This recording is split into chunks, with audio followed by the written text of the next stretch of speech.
오늘 본문 말씀입니다. 23절 같이 읽습니다.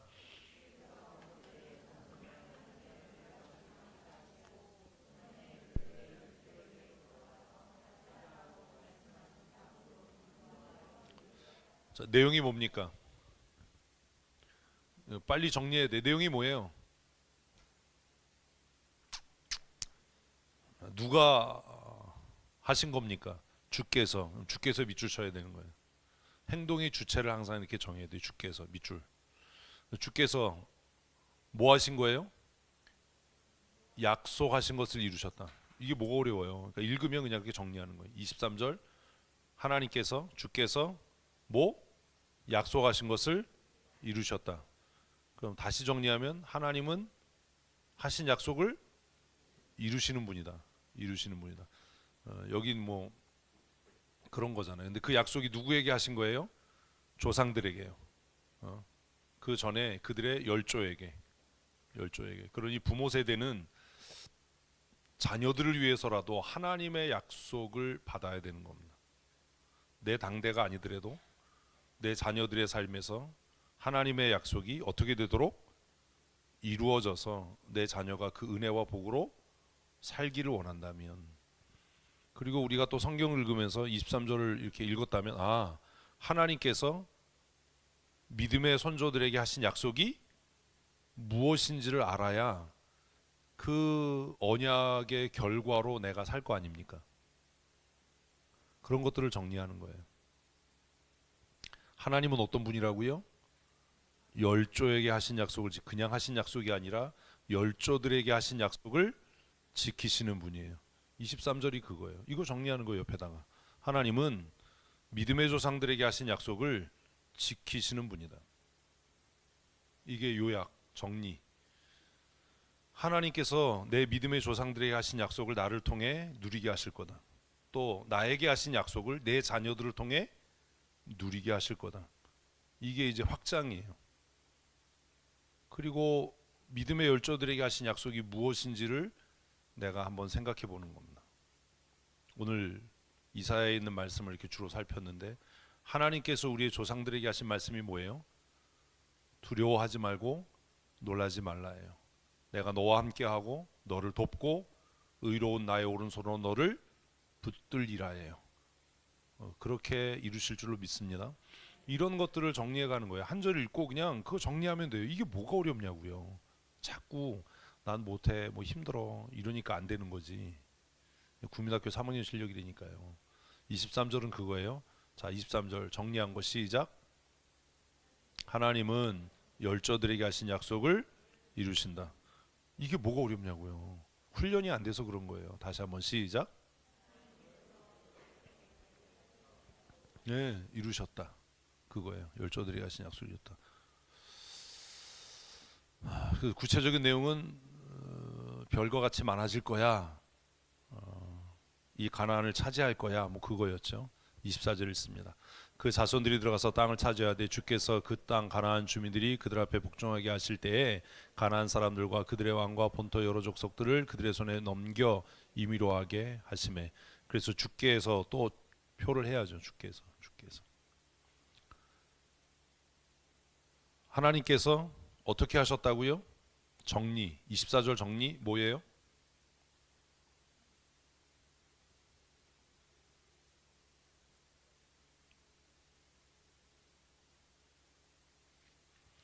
이런 게 안 되는 거예요.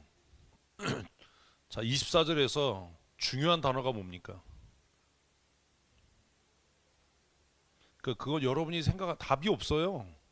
답을 찾지 마세요.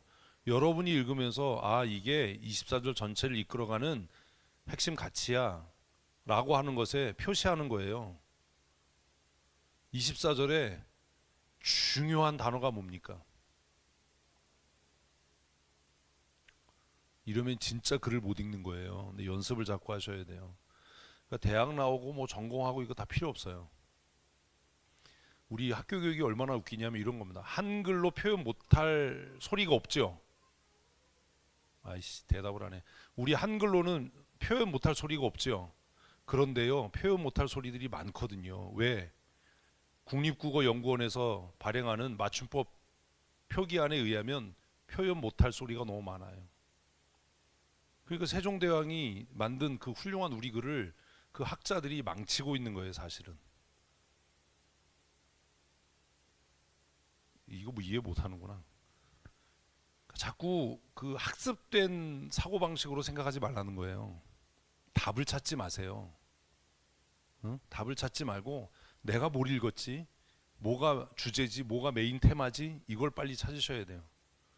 자, 하나님께서 이제 본문 보지 말고 저를 보세요. 저하고 얘기할 땐 저를 보세요. 제발 바보짓 하지 말고. 하나님께서 어디를 약속하셨어요? 가나안을.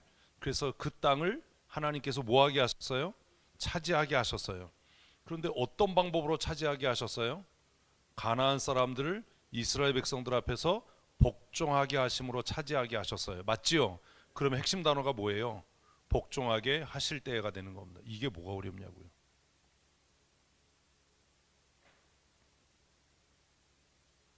이게 어려워요.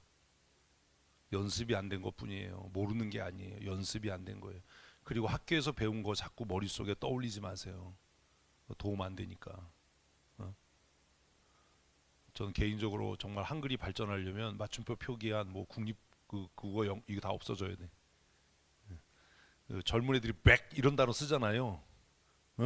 백. 그 맞춤법에 안 맞잖아요. 띄어쓰기도 사실 별 의미가 없잖아요. 그래서 띄어쓰기는 개나 줘버려라 이래서 소설 쓴 사람이 누구죠? 이상이에요. 이상. 그냥 쫙 붙여서 썼잖아요. 그거 왜 그렇게 했어요? 그 사람의 의도가 뭐예요? 우린 띄어쓰기 안 해도 충분히 글의 흐름을 따라 이해할 수 있다. 이거 아닙니까? 이해를 못하네. 우리 글이 정말 탁월하고 뛰어난 거예요. 여러분, 하나님께서 여러분에게 주신 그 능력을 자꾸 이렇게 나는 못해, 나는 몰라 이래서 축소시키지 마세요. 하나님께서 가나안 땅 주민들을 이스라엘 백성들 앞에서 어떻게 하셨다? 복종하게 하셨다. 복종하게 하셔서 결과가 뭡니까? 이스라엘 백성들이 임의대로 하도록 그들의 손에 넘기셨다. 끝. 아니 24절 내용이 그거예요. 뭐하게 하시고 복종하게 하시고 뭐하게 하셨다? 임의대로 하게 하셨다. 그럼 다 한 거예요. 24절 전체 요약하면 그거예요. 뭐하게 하시고 복종하게 하시고 임의대로 하게 하셨다. 그렇다면 이 말씀대로라면 우리의 대적, 우리를 반대하거나 우리를 못 살게 하는 혹은 하나님께서 우리에게 기업으로 주신 원수들을 하나님께서 내 앞에서 어떻게 복종케 하실 거고 그것들을 내 임의대로 하게 하실 겁니다. 아멘. 이게 이제 그 다음에 이해예요. 정리하고 해석하는 거예요. 이게 뭐가 어렵냐고요. 그러면 지금 가나안 주민들이라고 하는 것에 뭘 넣으면 돼요? 내 문제, 내 어려움. 근데 그건 하나님의 약속과 관계해서 생각을 해야 되는 거죠. 그래서 하나님께서 지금 내가 고민하고 있는 문제, 나를 힘겹게 하는 이 상황들을 어떻게 하실 거다? 내게 복종케 하실 거다. 아멘. 이게 큐티예요. 뭐 맨날 뭐 읽고 이상한 소리 써놓지 말고 좀 복종케 하실 거다. 그래서 어떻게 하도록? 내 임의대로 그것들을 행하도록 하실 거다. 아멘. 그런데 여기서 임의대로가 이제 함정이에요. 임의대로의 정말 중요한 게 뭡니까? 임의대로 하도록 맡기셨을 때 그냥 네 맘대로 해가 아니잖아요. 무엇 범위 안에서 하나님의 약속의 범위 안에서요. 진짜 바보들이 그런 거예요. 마음대로 해라고 했다고 나서 지 마음대로 맡겨놓고 왜 그렇게 했어? 그럼 마음대로 하라고 나한테 그랬잖아요. 돌대가리냐? 거기서 말하는 마음대로라고 하는 거는 범주가 있어요, 없어요? 있어요. 그게 에덴 동산에 시작한 거예요. 동산에 있는 것을 임의대로 먹어도 된다.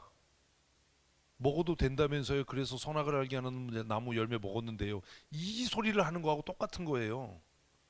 임의로 하라고 허락 받았다면 우리는 그냥 내 뜻대로 내 마음대로 자유를 넘어선 방종으로가 아니라 하나님의 언약의 범주 안에서 자유함을 누릴 수 있어야죠. 이런 것들을 그냥 정리하는 거예요, 내 생각으로. 그럼 내가 임의대로 할 수 있는 것과 주께 맡겨야 하는 것이 무엇인지, 이게 정리가 돼야죠. 근데 이스라엘 백성들은 이게 이해가 안 된 겁니다. 그래서 임의대로 하라고 그랬다고 진짜로 뭐 한 거예요? 깽판을 친 거죠. 임의대로 했죠. 그래서 망한 거예요. 이렇게 한 절 한 절 정리해 나가는 거예요. 이 연습을 이제 하셔야 돼요. 안 하면 이제 국물도 없어요. 이거 안 되면 뭐 교회 일에 대해서 이래라 저래라 입도 뻥끗하지 마세요. 정리를 잘 하십시오.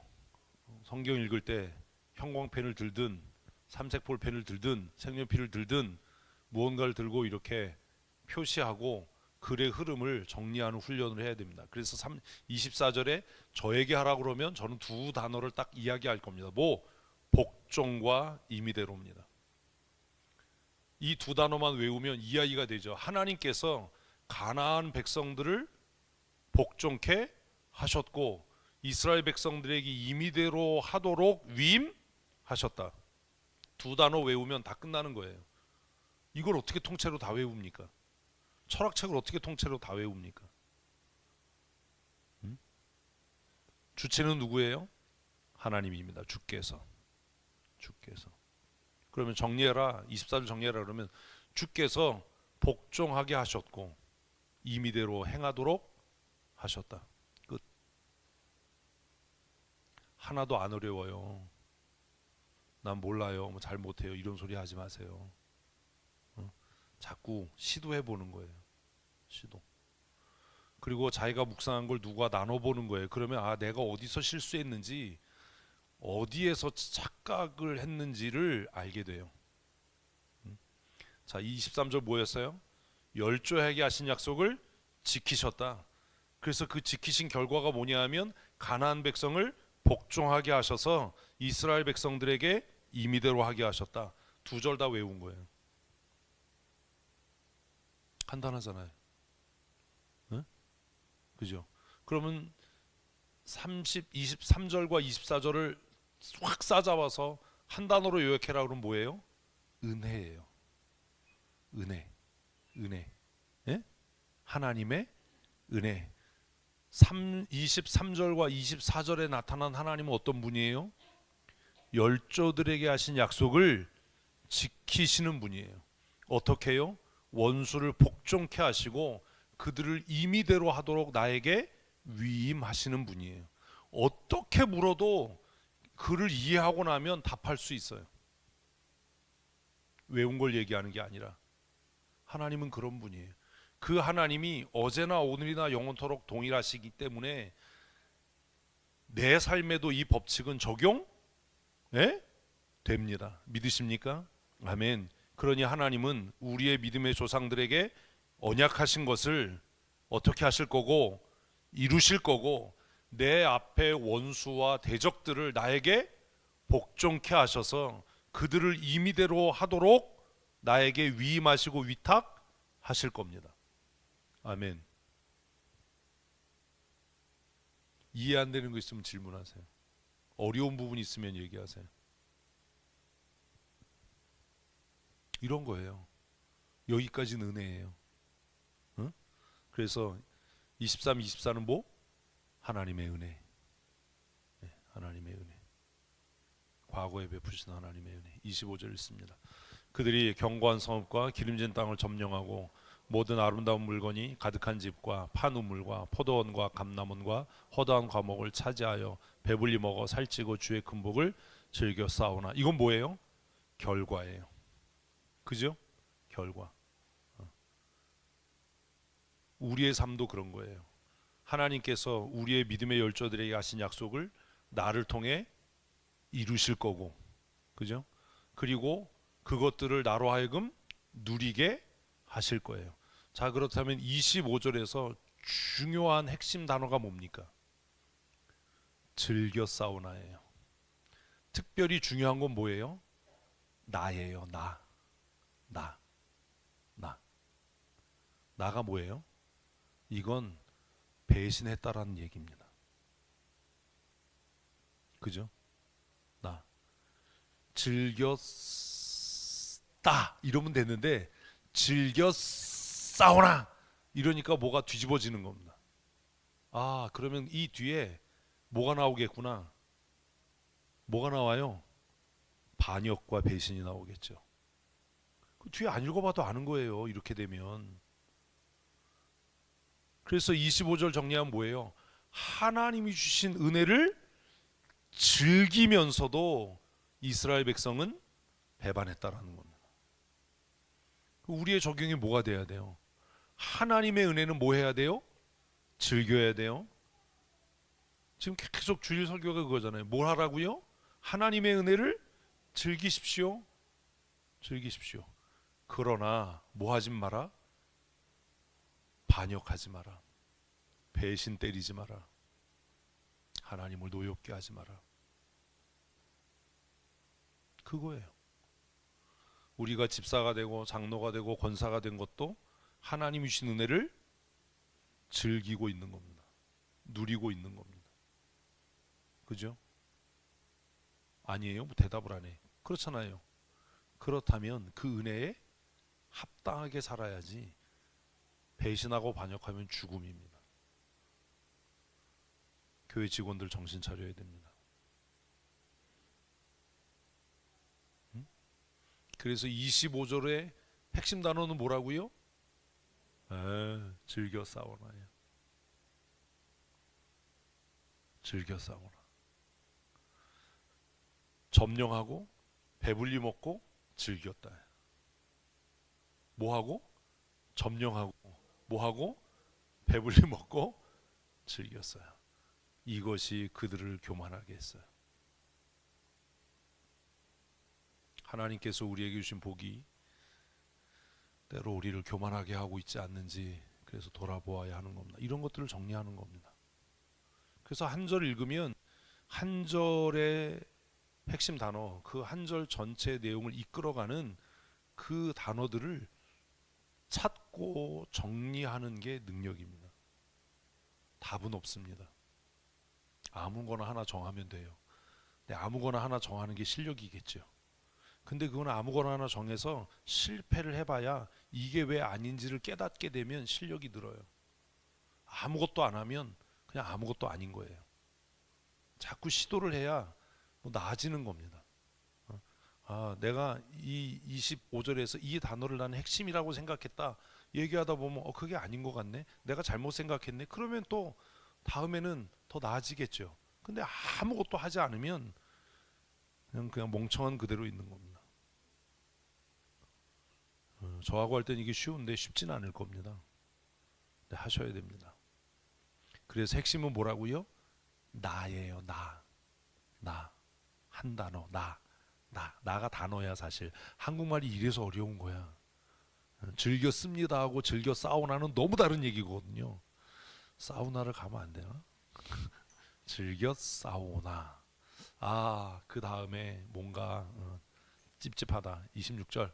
그들은 순종하지 아니하고 주를 거역하며 주의 율법을 등지고 주께로 돌아오기를 권면하는 선지자들을 죽여 주를 심히 모독하였나이다. 핵심되는 단어가 뭡니까?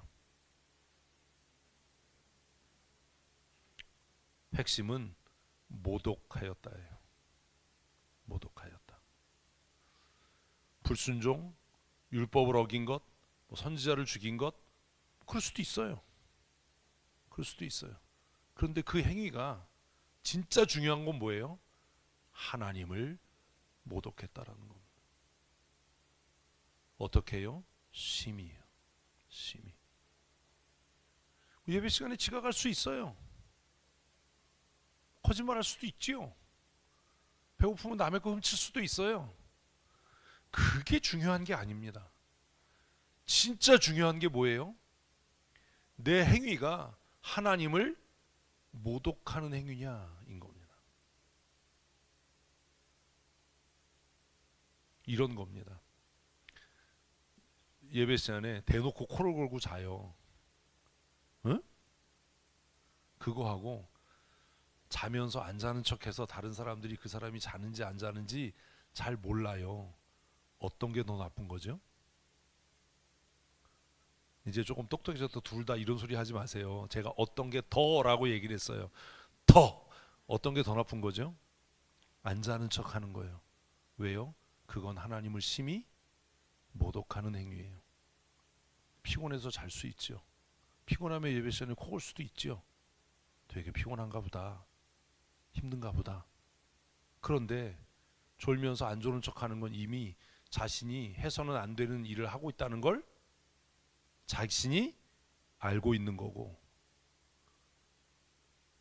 사람들의 눈을 속여서 자신이 경건한 사람인 척하는 외식을 범하는 거고, 그것은 하나님을 심히 모독하는 행위가 되는 겁니다.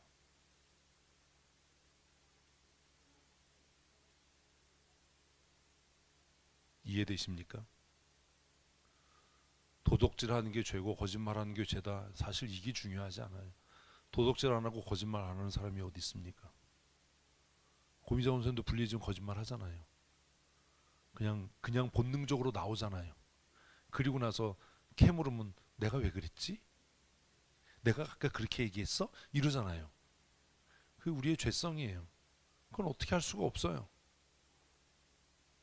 진짜 나쁜 건 뭐예요? 계획범죄예요. 계획범죄. 계획범죄가 왜 나쁘냐면 그건 하나님을 심히 모독하는 행위예요. 그래서 조는 건 그냥 불상사야.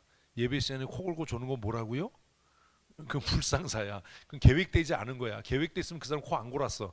불상사야 그냥. 어? 근데 이런 거잖아. 참다가 방구가 나오는 건 뭐예요? 불상사야. 그죠? 그럼 뭐 어쩔 수가 없어. 근데 창문을 막 문지르면서 방구 끼는 건 뭐예요? 계획범죄야. 그거는. 이건 용서가 안 돼. 이해 못하네. 응?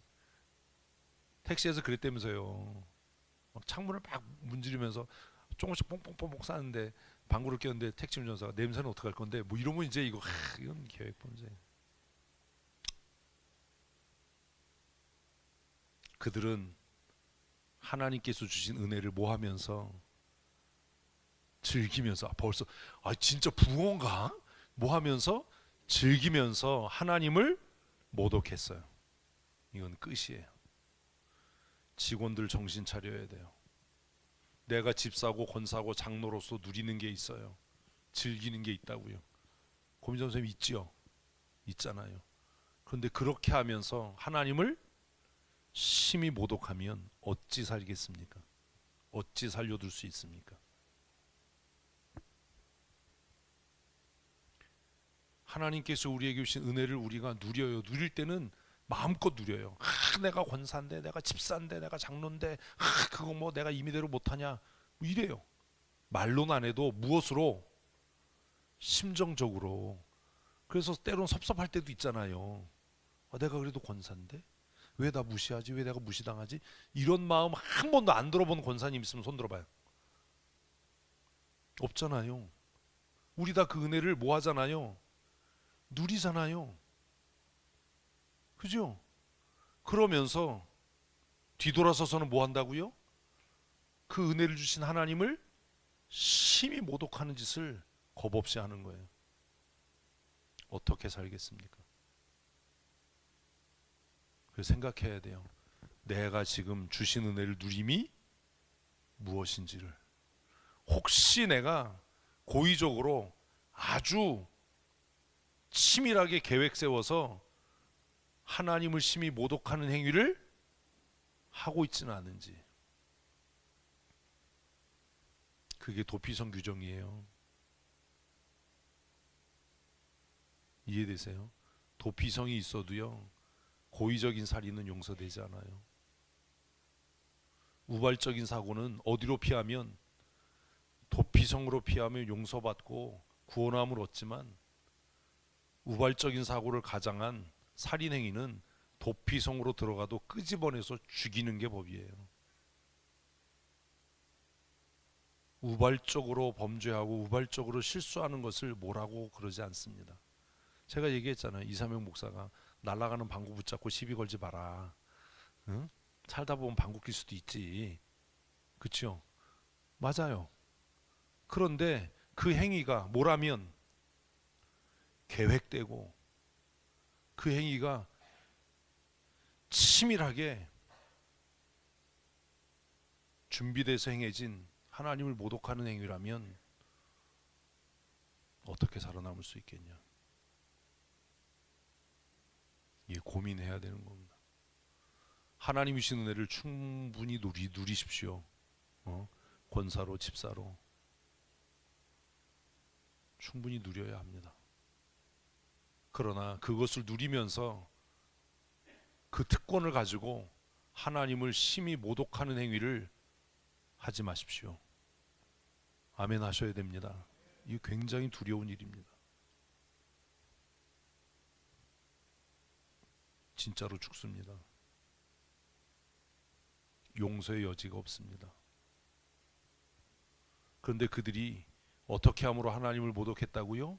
순종치 않고 율법을 등지고 회개해라 너 잘못했다라고 책망하는 선지자들을 죽여서 하나님을 심히 모독했다. 지금도 이런 일을 해요. 지금도. 그래서 이 말씀대로라면 교회 직원들은요, 교회에 대해서 목회자에 대해서 불평하면 안 돼요.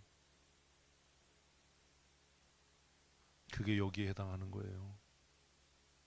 우리는 함부로 내가 뭐 권사고 집사인데 이런 얘기도 못하냐 이런 얘기 막 하잖아요. 또 안 하는 것 같이 대답을 하네 이씨 그러잖아요. 아, 왜 잘못된 건 다 이씨지 바꿔야지 박씨 그런 얘기 하잖아요. 이게 거기에 해당하는 거예요. 뭘 하면서 주신 은혜를 즐기면서 하나님을 심히 모독하는 행위를 하는 거예요. 아, 그러지 말아야 되겠다. 제가 그 얘기 하지 않았습니까? 교회 직원은 교회 문제가 있다고 말하는 사람이 아니라 뭐 해야 된다? 해결하는 사람이 돼야 된다. 그래서 얘기한 거예요. 해결하라고 지도자 세운 거지 불평하라고 지도자 세운 게 아니다. 내가 무슨 일을 하고 있나를 돌아봐야죠. 그래서 26절은 하나님의 은혜에 반역한 이스라엘의 행위죠. 27절 그러므로 주께서 그들의 대적의 손에 넘기사 그들이 곤고를 당하게 하심에 그들이 환난을 당할 때 주께 부르짖으되. 그 뭐예요? 결국 곤고와 고난은 뭐의 결과예요?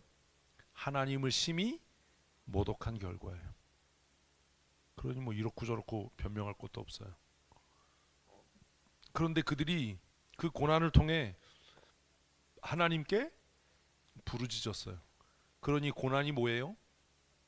유익이죠. 유익이죠. 그래서 핵심 단어가 뭐예요? 곤고와 부르짖음이에요. 네? 곤고와 부르짖음. 여러분들이 수치를 당하고 망신을 당하고 책망을 듣고 할 때 생각해야 되는 거예요. 화내지 말고 아, 하나님께서 지금 하나님께로 돌아와 부르짖으라고 사인을 보내시는 거구나. 그래서 그들이 부르짖었어요. 그럼 또 하나님은 어떻게 하시겠어요? 용서하시겠죠. 27절 주께서 하늘에서 들으시고 주의 크신 긍휼로 그들에게 구원자를 주어 그들의 대적의 손에서 구원하셨거늘. 근데 이제 여기에 큰 함정이 있습니다. 26절과 27절 사이에 무슨 함정이 있어요? 이해 못하죠? 자, 이런 겁니다. 27절에서 하나님께서 그들이 하나님을 심히 어떻게 해서 모독해서 대적의 손에 넘겼습니다. 우리도 교회 안에서 정말 집사로 권사로 장로로 개망신 떨 때가 있습니다. 있어요 없어요? 있잖아요. 마음이 상할 때가 있습니다. 자, 그러면 그때 모든 사람이 죽게 부르짖습니까? 이게 함정이라는 거예요. 하나님께서 내가 집사요 장로요 권사고 목사인데 정말 많은 사람 앞에서 개망신을 떨게 하셨다면 뭐 하라는 사인이라고요? 죽게 회개해라, 부르짖으라 라고 사인을 주신 건데 우리는 뭐 한다고요? 사람을 붙잡고 싸우거든요. 그 지난 얘기했잖아요. 누구와 싸울 일이 아니다. 사람과 싸울 일이 아니다. 대부분의 사람은 이 상황이 되면 죽게 부르짖지 않고 뭐와? 대적과 사람과 싸워요. 망한 인간입니다. 이 사람 희망 없습니다. 왜냐하면 공식대로라면 그 고난과 환난의 때에 누구에게? 죽게 부르짖은 자에게만 하나님의 긍휼하심이 임하기 때문입니다. 그러니 어쩌면 여러분은 해당이 없는 겁니다. 왜요? 우리는 고난과 환난과 수치와 멸시의 때에 뭐 하지 않고, 죽게 부르짖지 않고 불평하고 원망하고 나만 그랬냐, 다 그랬지, 하지만 그렇지만 이러고 있는데 무슨 주의 긍휼이 그에게 있습니까? 그래서 이제 배워야 되는 거예요. 아, 원칙이다. 뭐 하면 고난이 찾아오면, 뭐 하면 수치가 찾아오면, 뭐 하면 곤고가 닥치면 나는 뭐 한다? 죽게 부르짖는다. 사람과 싸우지 않는다.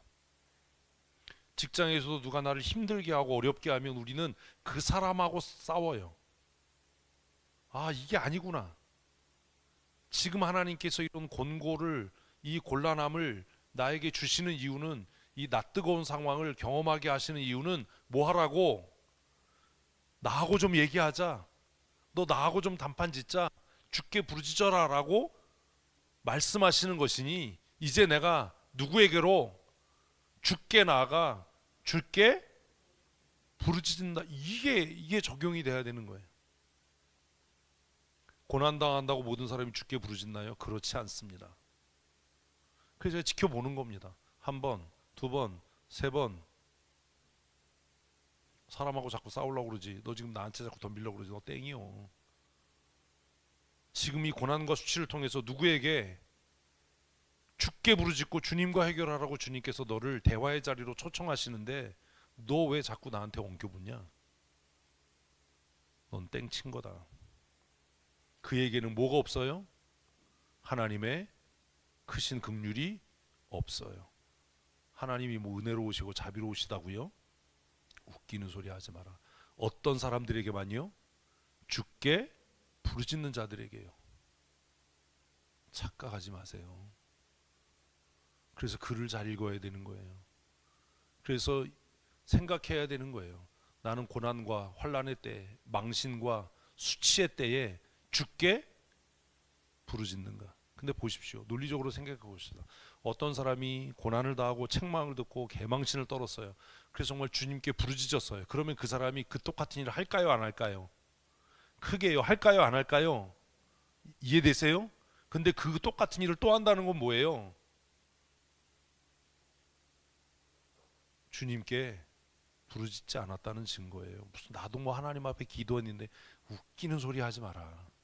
네가 정말 그 문제를 가지고 하나님 앞에 부르짖고 간구했다면 똑같은 짓 못한다.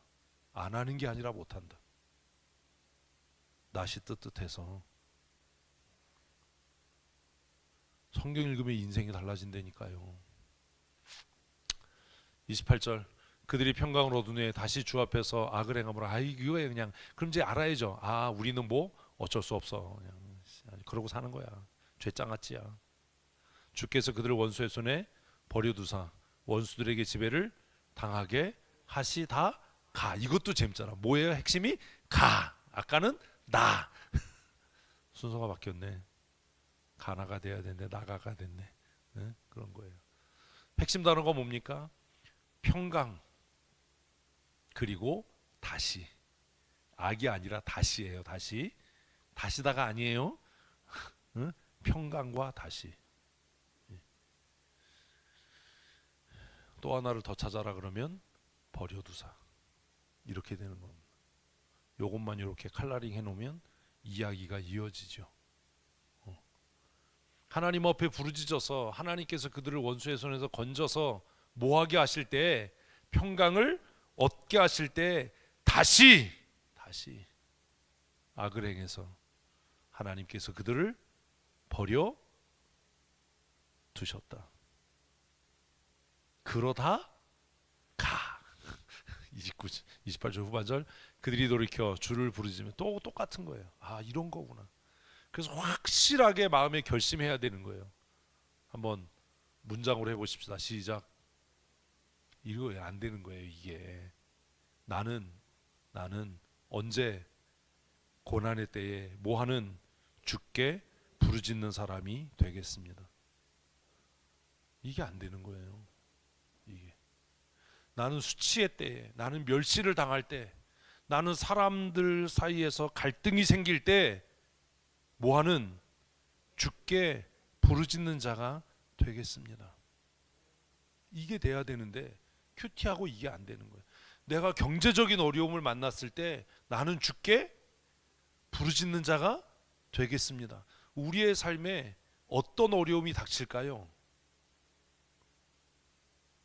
아, 이걸 이해를 못하는구나. 또 각 사람마다 어려움의 형태가 달라요. 각 사람마다 임하는 어려움의 형태가 다르다고요. 왜요? 그가 무엇을 못 견디고 소중하게 여기느냐에 따라서 하나님께서 그 일을 통해 그를 연단해 가시는 겁니다. 돈으로 시험이 안 되는 사람은 돈 때문에 시험 들지 않습니다. 이해되세요? 그러나 모든 걸 돈으로 평가하는 사람은 반드시 돈 때문에 시험 들 겁니다. 돈은 별 문제가 안 되는데 사람과의 관계와 이목이 문제가 되는 사람도 있습니다.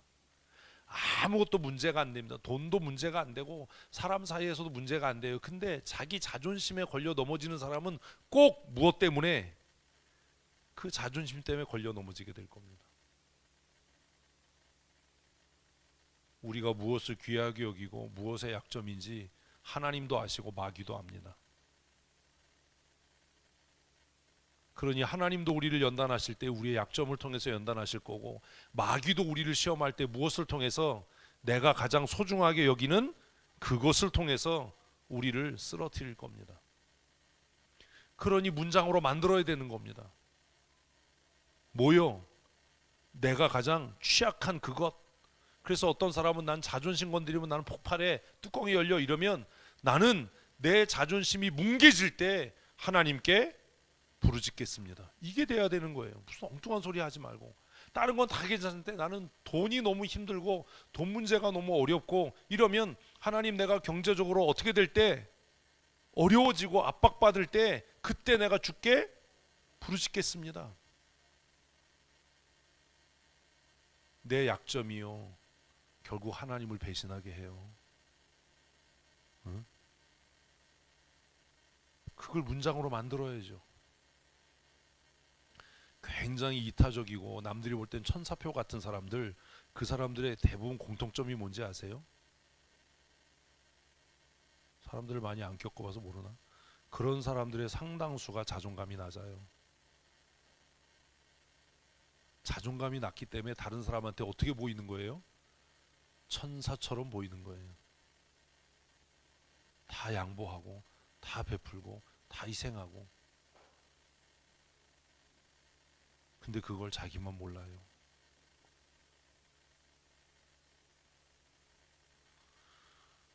그래서 문장으로 만들어야 되는 거예요. 적용해서.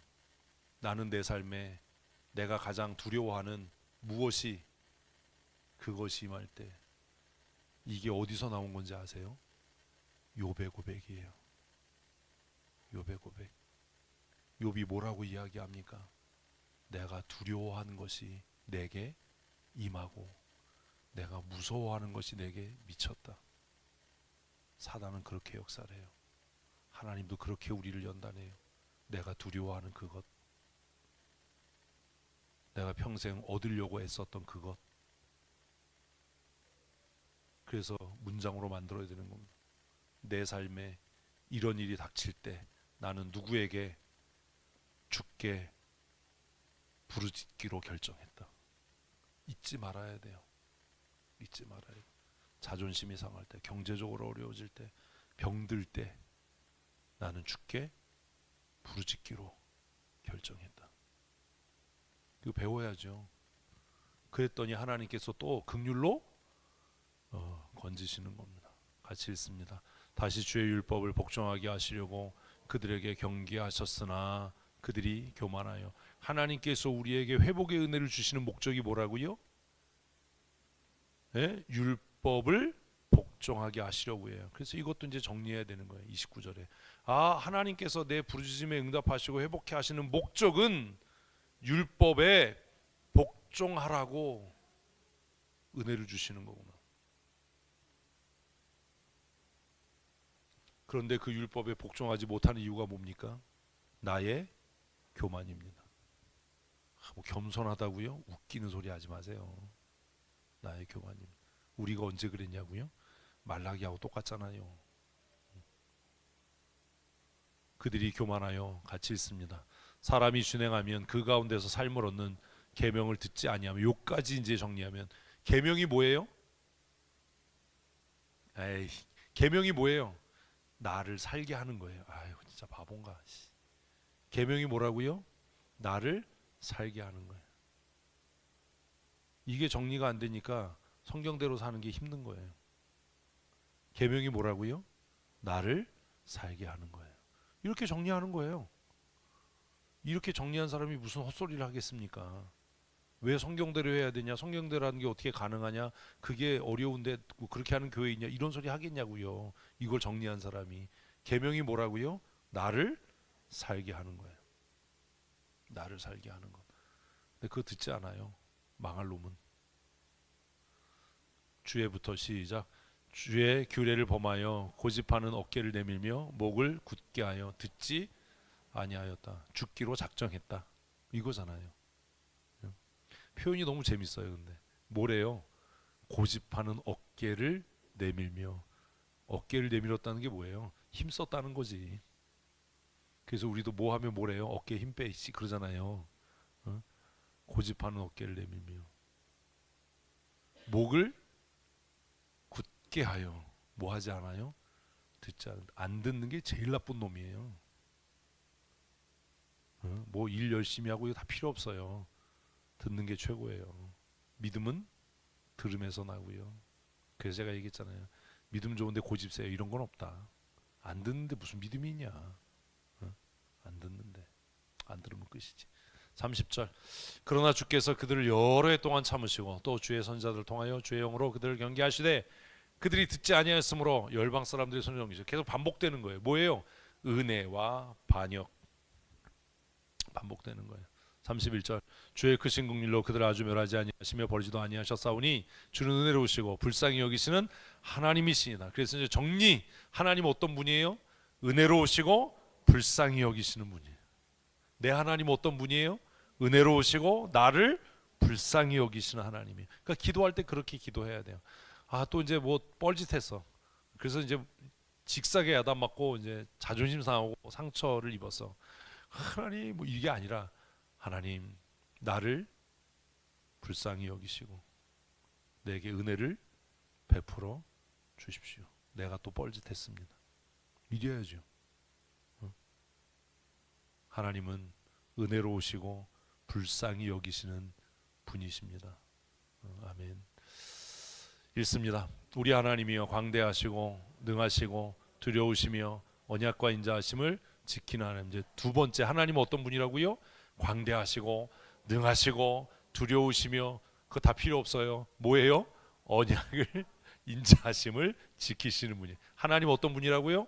언약과 인자하심을 지키는. 앞에 있는 얘기들은 이 언약과 인자하심을 지킬 수 있는 능력이에요. 32절 후반절. 우리와 우리 왕들과 방백들과 제사장들과 선지자들과 조상들의 주의 모든 백성이 아스로 왕 때로부터 오늘까지 당한 모든 환난을 이제 작게 여기지 마옵소서. 무슨 얘기입니까? 32절 다 정리하면 무슨 얘기예요? 우리를 긍휼히 여겨 주십시오예요. 우리가 당한 환난을 작게 여기지 말아 주십시오. 왜요? 하나님께는 우리가 당한 환난이 하나님 편에서는 별거 아니에요. 예? 근데 우리 편에서는 그게 뭐예요? 죽을 만큼 힘든 거예요. 그러니 하나님, 우리가 당한 환난을 작게 여기지 마시고 죽기 전에 우리를 구원해 주십시오. 이 얘기를 누가 했는지 아는 사람? 욥이요. 음부에서는 주를 찬양함이 없습니다. 내가 밤낮 주의 얼굴을 뵙기 위해 헤매는데 못 만나고 있는데 내가 죽은 다음에 무슨 하나님의 영광이 무슨 의미가 있겠습니까? 응? 그 욥이 이 얘기를 한 거예요. 내가 당하는 환난을 하나님 가볍게 여기지 말아 주십시오. 하나님은 지그시 눌렀는데 나는 죽기 직전입니다. 그런 거예요. 33절. 그러나 우리가 당한 모든 일에 주는 하나님의 심판은 공의로워요. 그 정말 딱 하나예요. 우리가 저지른 죄에 비하면 우리가 당하는 형벌은 가볍다. 가볍다. 우리는 악을 행하였사오나 주께서는 진실하게 행하셨음이니이다. 무슨 얘기입니까? 우리가 맞아도 쌉니다. 우리가 당하는 고난은 마땅합니다. 그러나 계속되면 우리는 죽습니다. 죽기 전에 살려 주세요. 뭐 이거예요. 그래서 전체 스토리를 정리하면 뭐예요? 은혜와 반역이에요. 은혜와 배신이에요. 하나님의 은혜에 우리는 무엇으로? 배반과 불순종으로 원수 갚는 악한 놈들이에요. 그러함에도 불구하고 하나님, 우리가 당하는 고난을 가볍게 여기지 말아 주십시오. 이렇게 기도할 수 있는 것은 무엇 때문입니까? 하나님의 인자와 긍휼 때문입니다. 이런 게 그냥 이렇게 정리되면 돼요. 그래서 이 중에서 내 삶에 가장 취약한 것, 지금 당장 적용돼야 될 것이 무엇인지를 정리해서 큐티를 마치면서 기도하는 겁니다. 그리고 시간이 조금 남으면 빨간 볼펜으로 삶의 원칙들을 정리하는 겁니다. 고난과 환난과 수치를 당할 때, 내가 두려워하는 그 일이 내게 미칠 때 나는 뭐 한다? 이제 하나님께 부르짖겠다. 이런 원칙들, 오늘의 원칙, 그런 거 하나씩 세워가는 거예요. 하나님이 주신 무엇을 누리면서, 즐거움을 누리면서 뭐 하지 않는다? 하나님을 심히 모독하지 않는다. 이런 것들, 이런 원칙들을 적어보는 거예요. 이렇게 정리하면 그 사람은 절대로 이 짓을 안 합니다. 근데 뭐 큐티하면서 맨날 무슨 은혜가 어쩌고 믿음이 어떻고 뭐 이래 놓으면 하나만 한 짓 하는 거고 그 짓 또 할 거예요, 그 사람. 그러니까 큐티를 좀 정신 차리고 잘 하십시오. 응? 아셨어요? 그래서 꼭 뭘 가지고 있어야 된다? 색연필이나 형광펜이나 삼색 볼펜이나. 그래서 이렇게 표시를 좀 해야 돼요. 우리가 머리가 너무 좋아서 표시 하나면 잊어먹어요. 응? 표시를 꼭 하십시오. 저도 그렇게 하니까. 그래서 제가 쓰고 있는 건 이제는 종이 성경 제가 잘 안 본다고 그랬잖아요. 패드에다가 하는데 너무 좋잖아요. 이렇게 형광색 있으니까 눌러서 이렇게 언더라인을 하고 글로 정리하는 겁니다. 이런 원칙들이 세워지면 인생을 살아가면서 방향을 잃지 않겠죠. 고난이 다가올 때, 어려움을 만날 때, 수치스러운 일을 겪을 때 사람과 해결하려고 애쓰지 말고 뭐 하자고요? 하나님께 부르짖으십시오. 하나님은 인자와 긍휼이 무궁하셔서 우리를 우리의 죄에서 능히 건지실 겁니다. 하나님께서 우리에게 주시는 기쁨과 즐거움은 충분히 누리십시다. 눈 오면 미친 개처럼 좀 뛰어다니고, 꽃 피면 미친 여자처럼 꽃도 머리에 꽂고 칠레 팔레레 좀 그러고, 단풍 들면 또 그냥 해벌쭉하고 뭐 이래야지. 맨날 무슨 십자가는 내 가지고 이런 것 말고 좀 그래야 되지 않겠습니까? 제가 어제 그 자기 전에 영상들을 몇 개 봤어요. 제가 좋아하는 영상 중에 하나가 뭐냐면, 뉴질랜드 아세요? 디질랜드 말고 뉴질랜드. 뉴질랜드 한번 가보고 싶은데 뉴질랜드에 가보고 싶은 이유가 있어요. 박민철 선생님 뉴질랜드 갔다 왔지? 호주만 갔다 왔어. 뉴질랜드의 그 전통 의식 중에 하카라는 게 있습니다. 아시나요? 마오리족이 전투에 나가기 전에 이렇게 전의를 불태우기 위해서 하는, 아씨 모르는구나. 하여튼 그런 게 있어요. 그래서 이제 학교에서 아이들에게도 가르치기도 하고 럭비 시합하기 전에 이제 그런 세레머니를 하기도 하고, 또 존경받는 분이 돌아가시면 죽음 앞에서 우리가 너 죽음을 두려워하지 않는다, 뭐 이런 의미로 그 행사를 합니다. 그래서 그걸 이렇게 보면 용기가 생길 때가 있어요. 아, 이렇게 살아야 되는 거구나. 정말 치열하고 맹렬하게 살아야 되는 거구나. 어떤 대적이 있든지. 그래서 이제 럭비 시합하게 되면 상대편 선수 이렇게 쫙 스크럼 짜고 서 있는 앞에서 그 하카를 하거든요. 그리고 작년인가 재작년인가 의회에서 그 마오리족 의원이, 여자 의원이 하카를 했어요. 왜요? 원주민 무시하지 마라. 원주민을 그 차별하는 정책을 펴지 마라. 이런 의미로 의사당 안에서 의장을 향해서 응? 야, 이분 참 대단한 분이다. 그 젊은 여자 의원인데 참 대단하다. 근데 어제 이제 그 영상을 이렇게 봤는데 주로 학생들이 하는 걸 봤어요. 어제 학생들이 하는 거 보면서 야, 우리 아이들이랑은 너무 다르다. 공부를 잘하고 못하고를 떠나서 세상을 향해서 이렇게 포효하고 외칠 수 있는 이런 당당함이 너무 부럽다. 아, 왜 우리는 우리 아이들을 이렇게 좀 자신감 있게 기르지 못할까? 그런 안타까움이 좀 있었어요. 사랑하는 성도 여러분, 만군의 여호와 하나님이 우리 편이시고 우리가 하나님의 택함 받은 하나님의 사람이라면 세상을 향해 그렇게 담대히 포효하고 외칠 수 있는 용맹함이 있어야 되지 않겠습니까? 좀 그래야 되지 않을까요? 근데 그런 힘이 어디서 나온다고요? 하나님의 말씀으로부터, 하나님의 약속으로부터. 매일 큐티를 하는 것들을 게을리하지 마십시오. 우리 지난주 했잖아요. 첫째 뭐요? 잘 듣고 오늘 주일 설교를 잘 들으셨습니까? 두 번째 뭐요? 잘 읽고, 성경을 잘 읽고. 세 번째 뭐요? 깊이 생각하고, 잘 생각하고, 그리고 행하는 겁니다. 잘 듣고, 잘 읽고, 깊이 생각하고, 묵상하고. 이게 삶의 실천이 돼야 되고 적용이 돼야 됩니다. 앞으로 우리 교회가 정말 중요한 변화를 겪게 될 겁니다. 여기 계신 분들이 뭐 특별한 하나님의 은혜가 아니면 살아있는 동안에 새로운 담임 목사님이 오는 그런 일들을 경험하게 될 거고, 새로운 목회 환경에 또 적응해야 되겠지요. 그런 일들을 겪을 때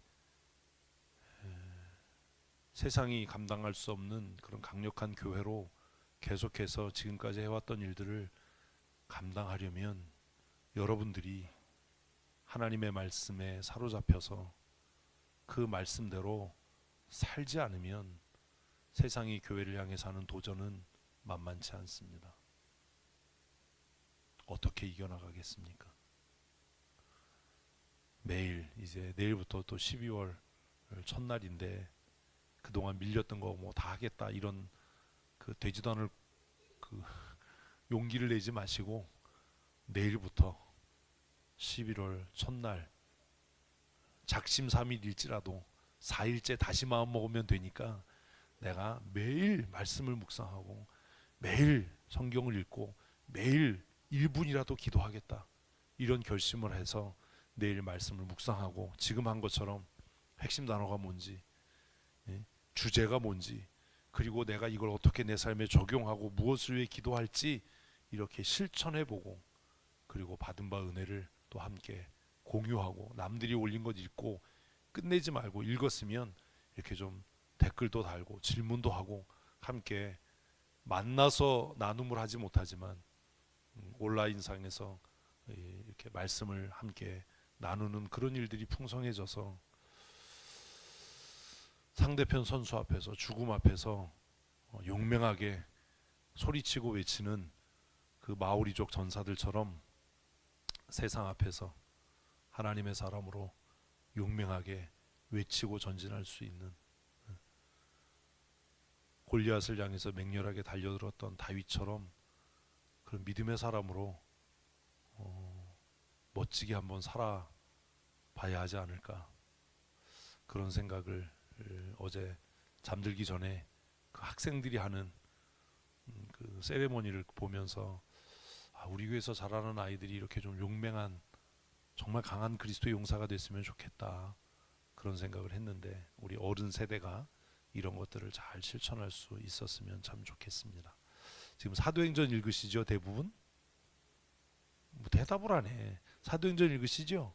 사도행전 끝난 조 있나요? 없지요. 있네. 또 빨리 읽는 게 또 자랑은 아닌데 하여튼 이제 얼마 안 남았습니다. 사도행전 끝나고 고린도 전후서 끝나고 나면 그 다음에는 뭐 한두 주면은 다 끝날 겁니다. 우리 마지막까지 올해 요한계시록까지 한번 이렇게 성경을 다 읽고 내년에는 조금 더 깊이 있게 말씀을 묵상하는 그런 일들을 실천하면 좋겠습니다.